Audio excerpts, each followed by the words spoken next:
പൊങ്കാലയിടാൻ വരുന്ന ഭക്തജനങ്ങൾ വളരെ സുരക്ഷിതമായി തന്നെയാണ് പൊങ്കാലയിടേണ്ടത്. അതിനായി ഓരോ ഭക്തജനങ്ങളും പൊങ്കാല അടുപ്പുകൾ കൃത്യമായി അകലം പാലിക്കേണ്ടതാണ്. അതുപോലെ തന്നെയാണ് കൃത്യമായ അളവിന് ആവശ്യമായ അളവിന് മാത്രം വിറക് ഇങ്ങനെയുള്ള സാധനങ്ങൾ കൊണ്ടുവരിക.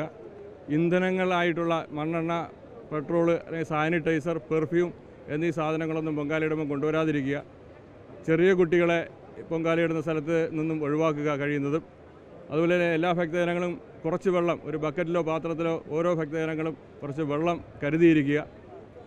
അതുപോലെ കോട്ടൺ വസ്ത്രങ്ങൾ കഴിയുന്നതും ധരിക്കുക. അയഞ്ഞ വസ്ത്രങ്ങളും ദൂരെയായിട്ട് ചുറ്റി കറങ്ങുന്ന തരത്തിൽ ധരിക്കാതെ വസ്ത്രങ്ങൾ ഒരുക്കി വെച്ച് മാത്രം പൊങ്കാലയിടുക. അതുപോലെ ഫേസ് ടു ഫേസ് അഭിമുഖമായി നിന്ന് മാത്രം പൊങ്കാല ഇടാൻ വേണ്ടി ശ്രദ്ധിക്കുക. ഒരാളുടെ പുറകിൽ മറ്റൊരാളായിട്ട് പൊങ്കാല ഇട്ട് കഴിഞ്ഞാൽ അത് അപകടം ഉണ്ടാവാൻ സാധ്യതയുണ്ട്. ഇങ്ങനെയുള്ള മുന്നറിയിപ്പുകൾ സേന നൽകി വരുന്നുണ്ട്. എന്ത് അപകടമുണ്ടായാലും ഫയർ സർവീസിനെ ബന്ധപ്പെടാൻ വേണ്ടിയുള്ള സംവിധാനങ്ങൾ എല്ലാ ഭാഗത്തും ഒരുക്കിയിട്ടുണ്ട്.